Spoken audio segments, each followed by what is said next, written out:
So daghan nag-ingon guys, nga daghan ako nog vlogger. Halos tibuok na ko no Pilipinas.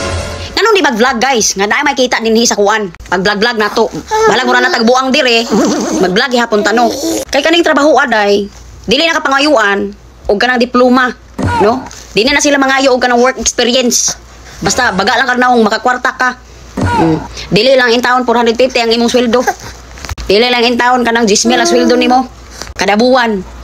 Pagdepende sa imong views. Wow. Hinuon di ba ni permanenteng pag-vlog no?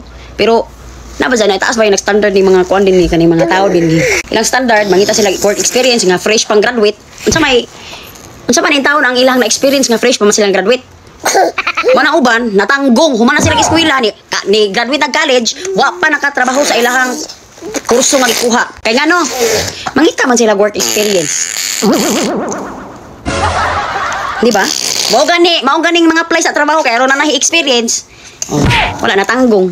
So mao na mas nindot ko ni pag-vlog kay free will apakas balay, no?